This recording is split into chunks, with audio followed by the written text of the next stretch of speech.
Okay, steam generator. In this, we are going to study layout of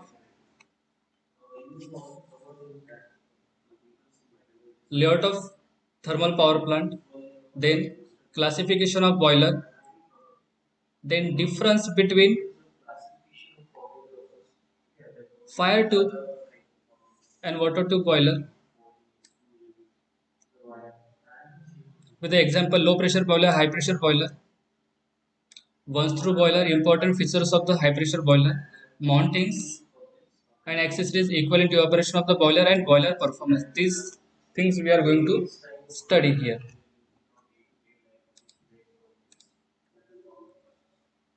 Then introduction. Now, what is steam generator? Can you tell me what is steam generator? Generator means which produces. And what we are producing here? We are producing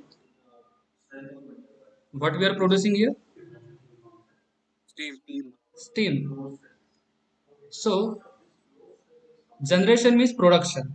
So steam generator is a device which generates the steam, and the device which generates the steam is called as a boiler. Okay, why it is called as a boiler? Because when water undergo boiling, it evaporates. Okay, and the evaporate or the vapor form of water is called as a steam. So it is a special name given to the vapor of water. Okay, if the vapor of any oil does not call it as a steam, we call it as only vapor. Okay, then vapor of nitrogen, we call it as a nitrogen gas, or any liquid is there petrol, we call it as a vapor of petrol. Okay, but for water we have given a separate name, a different name, water vapor, called as a steam. Okay, and steam is generated when water undergoes a boiling, when it is below the critical condition. After critical condition, water directly convert into steam without undergoing boiling. You might have studied in thermodynamics. Okay, so boiler is a device or apparatus which is used to produce steam, which is used to generate steam. Okay, any device which is used to generate steam is called as a boiler or steam generator. So thermal energy released by the combustion of fuel is transferred to the water, which vaporizes and gets converted into steam at the desired temperature and pressure. Okay, now in boiler or steam generator we need to supply heat energy with the help of fuel. When fuel undergoes burning, when fuel is burnt, the chemical energy of the fuel is converted into heat energy, and that heat energy is absorbed by the boiler, and then water gets heated. Okay, water gets the energy from fuel, and it increases its temperature up to a boiling temperature, and once it undergoes a boiling, it evaporates, it changes the phase from liquid to vapor, it changes the phase from liquid to vapor, and that vapor form of water is steam. Boiler is a closed vessel in which water is converted into steam by the application of heat. So these are some different definition. I have written same sentences. This is also same sentence, and this is also same sentence. Okay, but I have written in a different form. So boiler is a closed vessel which absorbs the heat and convert water into steam. Usually boilers are coal fired, oil fired, or electric fired. So these types of boiler are available. So we have electric fire boiler also, coal fire boiler also, and oil fire boiler also. But in most of the heat energy generation or the steam generation is taken place in coal fired. So all power plant where electricity is generated, where all thermal power plant where electricity is generated with thermal power plant means the electricity is generated with the help of coal with the help of steam. It is a coal fired or steam power plant. So steam is generated with the help of coal as a fuel. Okay, even though coal is supplied in the furnace, initially some part of oil is required to initiate the ignition, to initiate the firing. Some oil is required. That is small amount of oil is required to initiate the firing. Okay, but it since the coal being a main fuel, it is called as a coal fired. In oil fired, the oil is burnt. No coal will be used. Only oil is used. It may be anything. It may be petrol. It may be diesel. It may be naphthenol. Okay, so it will be called as oil fired. In electricity is required just as our geyser. Okay, it is also if we use for higher temperature or the production of a production of a steam will be called as a steam generator, but geyser is used for getting the water at relatively low temperature than the boiling temperature, than the steam temperature. Okay, now the performance of boiler is measured in term of evaporative capacity, means how much steam it can be evaporated, how much steam it can evaporate. Okay, so we can call it as a power of boiler. Power means how much it can produce, how much it can produce. So production of steam is nothing but a evaporative capacity. Evaporation of water means generation of steam. Okay,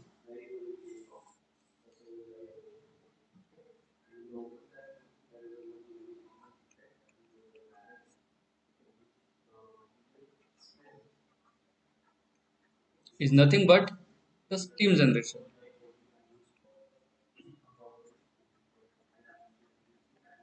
Whatever water is evaporated, that amount of water has been converted into steam. Therefore, steam generation capacity or evaporation capacity is called as a power of boiler. Is called as a power of boiler. No, it is defined as amount of water evaporated. Okay, it is defined as amount of water evaporated or steam produced or steam generated in kg per hour. In kg per hour. So this is one of the form of evaporative capacity. So we can express evaporative capacity in kg per hour, or it may be expressed in term of kg per kg of fuel burnt. Means how much amount of steam formed, how much amount of steam formed by the combustion of 1 kg of fuel. This is another way to express evaporative capacity. Next way to express evaporative capacity R. Okay. Next way to express evaporative capacity as kg per hour per meter square of heating surface. How much amount of steam per hour produced in 1 meter square heating area. Okay, so these are three different forms of unit: kg per hour, kg per kg of fuel burnt, and kg per hour per meter square of heating surface. Are you getting everyone? Audible to all of you? Yes, sir.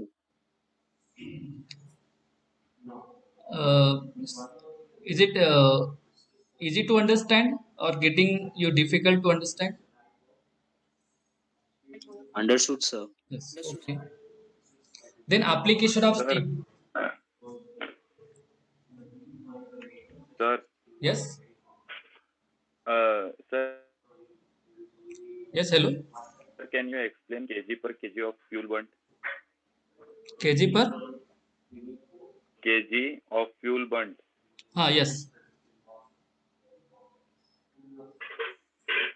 Kg per kg of fuel burnt means amount of steam formed, mass of steam formed by combustion of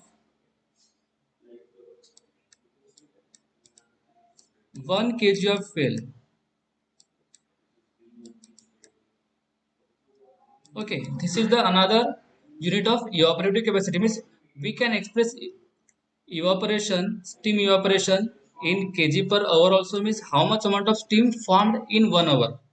Secondly, how much amount of steam formed by burning of 1 kg of fuel, or how much amount of steam formed in 1 hour in 1 meter square heating area. Okay, so these are the different, we can say, notification. Understood? Okay. Now, application of steam. Steam are used in various places. First of all, steam is used in the power plant for the electricity generation. So, steam is produced for production of mechanical work by expanding it in a steam engine or steam turbine. Nowadays, we don't use steam engines, that is a locomotive, but in older days, steam was used to run the steam train, that is a locomotive, by expanding it in a engine. Nowadays we are using steam. Mostly steam is used in the steam power plant, that is thermoelectric power plant or thermal power plant. Okay.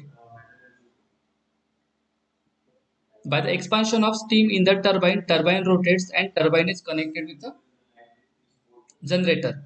When consider this is a boiler. From boiler, steam is supplied to the turbine. Steam is supplied to the turbine. Okay. Now turbine is connected with the alternator, that is a generator, which generates AC current. Okay. Now the water steam supplied to the turbine is expanded in the turbine and then supplied that steam to the condenser. Then from condenser to hot well. Then from hot well it is supplied with the help of pump to the boiler again. Okay. Now boiler is not only a simple drum. Boiler consists of various systems. It will consist economizer, evaporator. It will consist superheater also. Okay. So in the short form, we are considering everything as a boiler.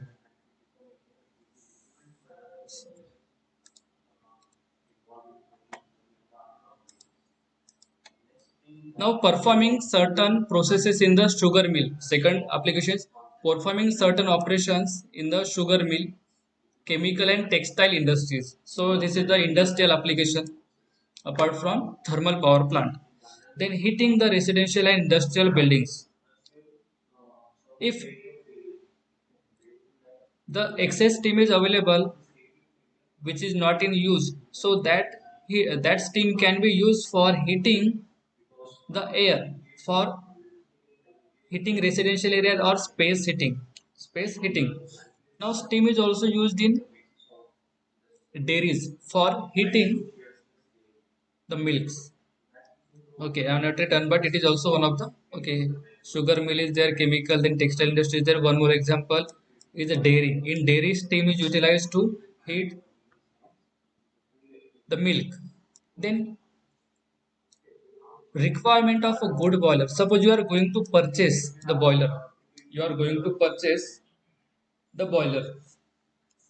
It should fulfill the following requirements. It should fulfill the following requirements means what is the need, for what need you are purchasing the boiler.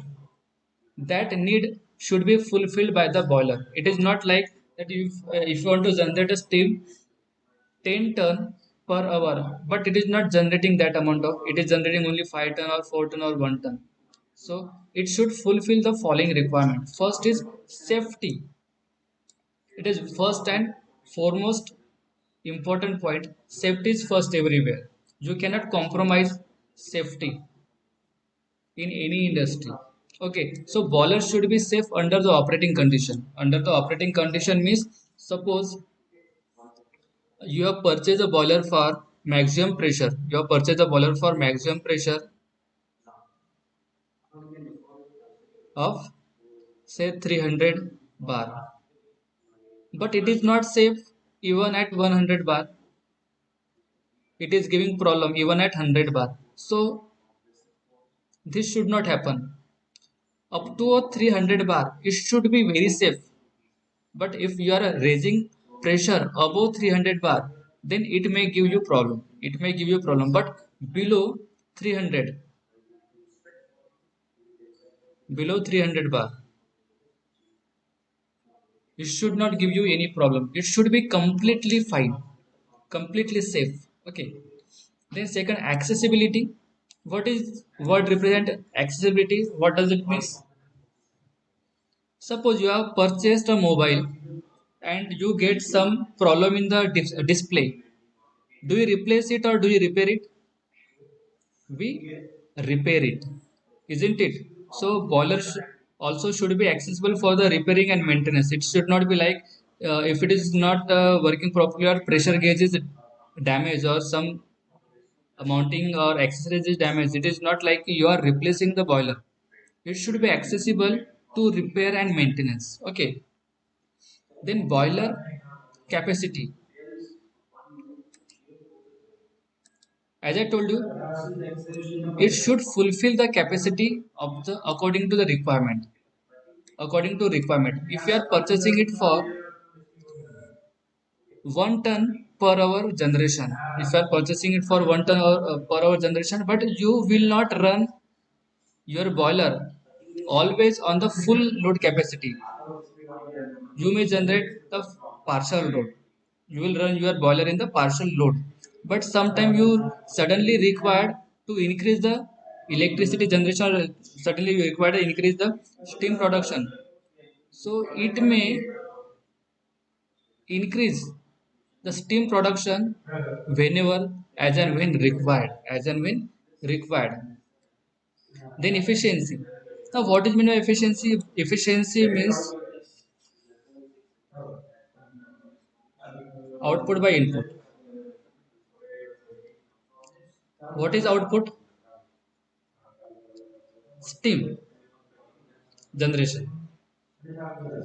And output means, sorry, input is heat supplied. Suppose I am supplying 1000 kilowatt of heat, but boiler is taking only 500 kilowatt of heat. Means for boiler we are supplying only 500 kilowatt, but actually we are supplying 1000 kilowatt, isn't it?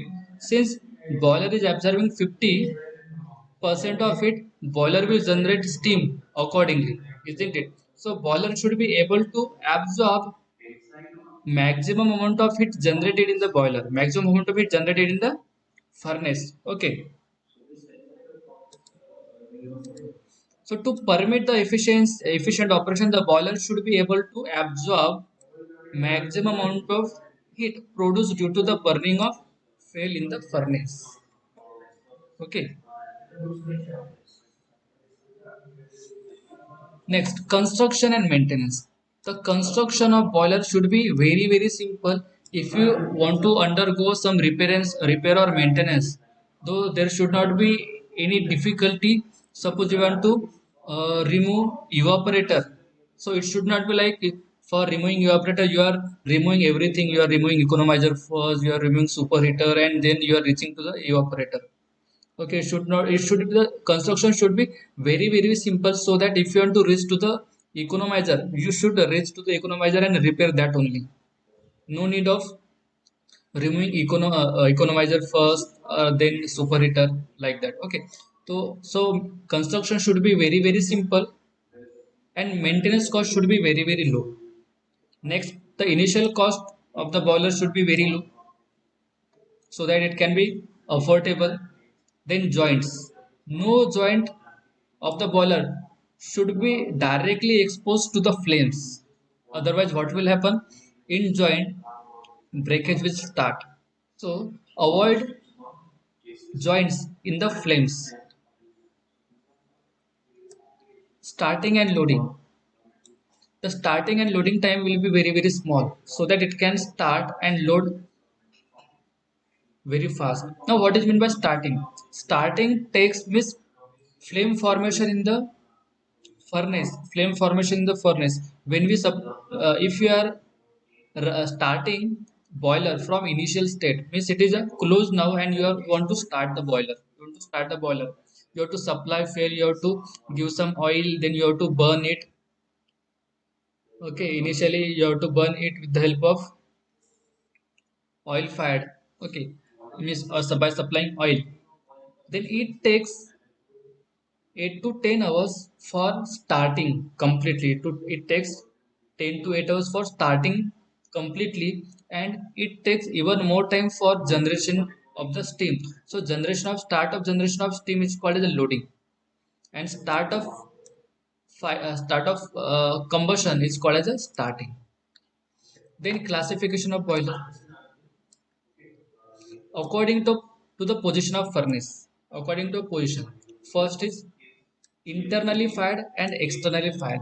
Now internally fired means the furnace and boiler will be integral part of the system. Furnace and boiler will be integral part, or we can say furnace is the integral part of boiler. Then it is called as internally fired. If the furnace is placed separate, the furnace is placed separate from the or separated from the boiler, then it is called as externally fired. Okay, in internally fired boiler, the grate and combustion chamber are enclosed within the boiler. Now I will tell you what is grate. Look at here. You might have seen a stove, coal-fired stove at your home. Okay, this is a coal-fired stove you might have seen in the older days. Even it is used today also in village area. In village area. So this is a coal-fired stove. Okay.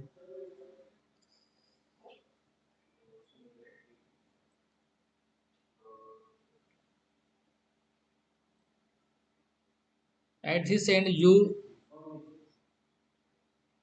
can see entry of the fuel, and here there is a net type structure. There is a net type structure. On the net, we put the coal. On this net, we put the coal. This net type structure is called as a grate. It's called as a grate. On this, we put coal. Then when this fuel burn, it generates a flame. Generates a flame. Whatever pot you are putting over here,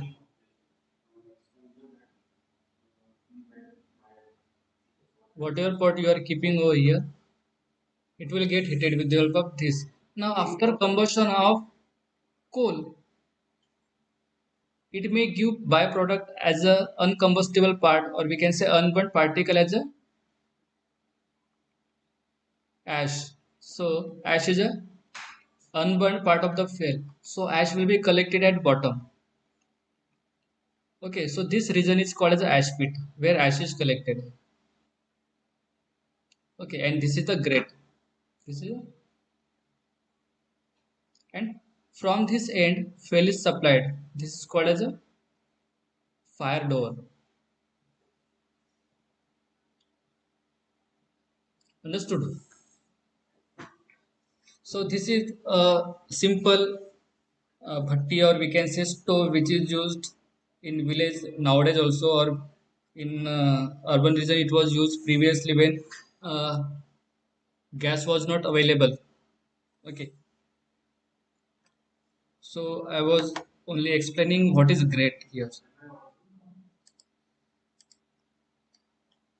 So in internally fired grate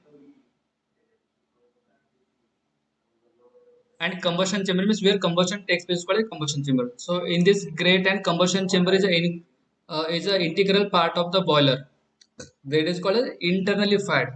In externally fired boiler, furnace and grate are separated from the boiler shell.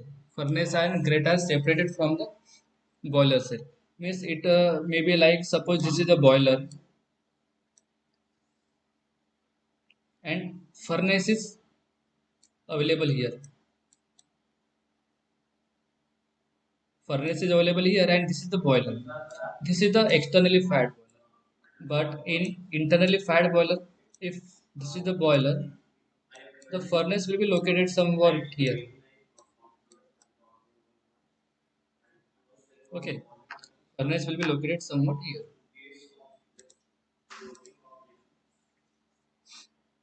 Next, classification according to the position of principal axis. First, it may be vertical, horizontal, or inclined. Okay, according to position of principal axis. If it is like this, then it's called as a vertical. If the boiler is like this, then it's called as a horizontal.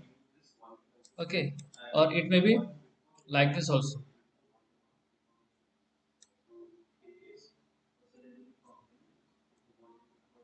Okay, depending upon the requirement, you can use.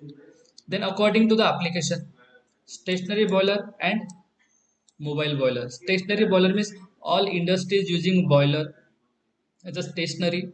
All thermal power plant using boiler is a stationary boiler, which is not a movable. Okay, it's a stationary boiler. Now, mobile or movable boiler is used in ships. Okay, that is marine or locomotive. In locomotive, is a steam train. In locomotive, the boiler is used is called as a moving or mobile boiler. Okay, in ships also, in bigger ships, to propel the ship, boiler is required. So in that ship, mobile boiler is used, and that boiler is called as a marine boiler. Next, according to the circulation of water, natural circulation and forced circulation. If natural circulation means consider a boiler. This is the water. When water gets heated, steam form, steam forms, and the trans, uh, transportation of steam takes place naturally with the help of temperature and density difference. It's called the natural circulation. If it is takes place with the help of some pump, if it is takes place with the help of some pump, okay, or some device. Normally, pump is supplied over here, given over here in the liquid region. If the circulation is takes place with help of pump, then it is called as a forced circulation. If it is circulation takes place naturally without application of any external device, then it is called as a natural circulation. Then, according to the steam pressure, low pressure boiler, medium pressure boiler, and high pressure boiler. Low pressure means if the pressure is less than 100 bar, the pressure less than 100 bar, and high pressure means pressure greater than 100 bar, or medium pressure means it's called as 90 to 1110. It is a medium pressure, but we do not separate it as a medium pressure. We call it as a either low pressure or high pressure. Okay, so medium pressure hardly we use. We either call it as a low pressure. If it is less than 100, it is a low pressure. Greater than 100, okay, so it may be up to 140 bar. Okay, after 140 bar we call it as a critical boilers, very high pressure boilers.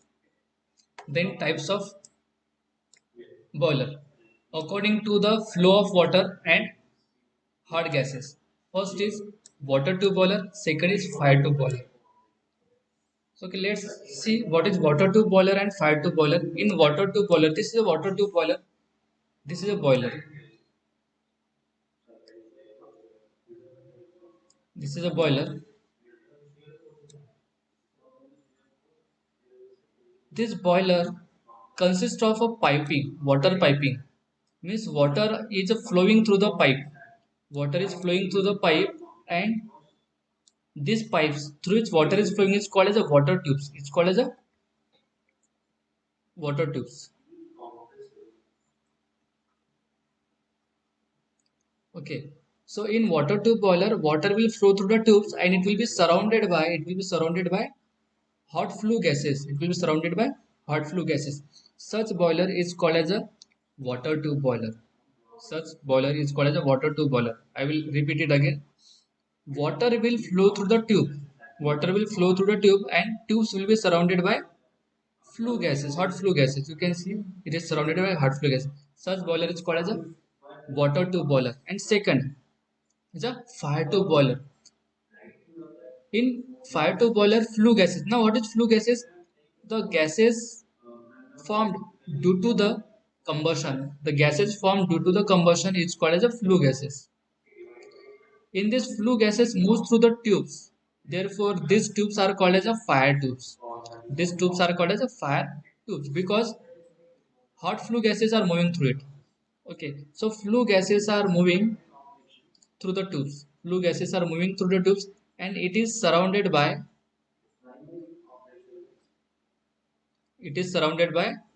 water. It is surrounded by water. Okay, so in fire tube boiler, hot flue gases flows through the or combustion of or the product of combustion flows through the tubes and these tubes are surrounded by water.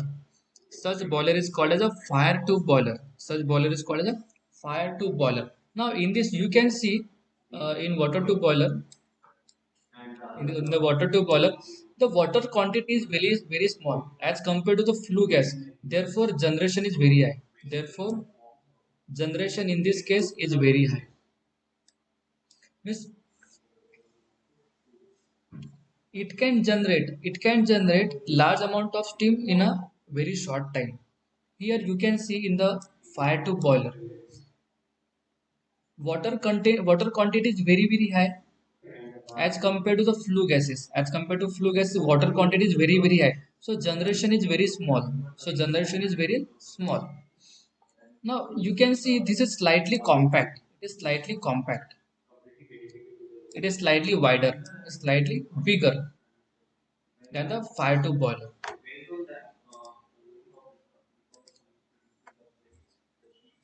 Generation capacity is very small. Generation capacity is very high. It is compact. It is bigger. But size of fire tube boiler for same capacity generation is very high or very big. The size of fire tube boiler for the same generation, same steam generation is very big or very high compared to water tube boiler. Now, since flue gases are moving through the tubes, this tube may overheat. This tube may overheat, and there will be a chance of busting the tubes. There will be a chance of busting the tubes. But here, through the tubes, water is flowing. There is a no danger of busting of the water tube. Okay, these are some difference between water tube boiler and fire tube boiler. So let's say again, in water tube boiler, water circulates through the tubes and hot products of combustion flows over the tubes. Okay, in water tube boiler, water flows through the tubes and hot product of combustion flows over the tubes. Okay, in fire tube boiler, product of combustion or flue gases flow through the tube and it is surrounded by water. It is surrounded by water. The fire tube boiler have low initial cost means initial cost of fire tube boiler is low as compared to water tube boiler and more compact. These are more compact. Fire tube boiler are more likely to explosion since you can see flue gases are more flowing through the tubes and due to overheating it may burn. So water volume is large and due to poor circulation they cannot meet quickly the change in the steam demand. They cannot meet quickly change in steam demand. For the same output of the outer shell of the fire tube boiler is much larger than the shell of water tube boiler. Means for same steam generation, the size of fire tube boiler is much larger than the water tube boiler. Now, water tube boiler require less weight to metal for a given size. Less weight of metal for the given size. Less liable to the explosion.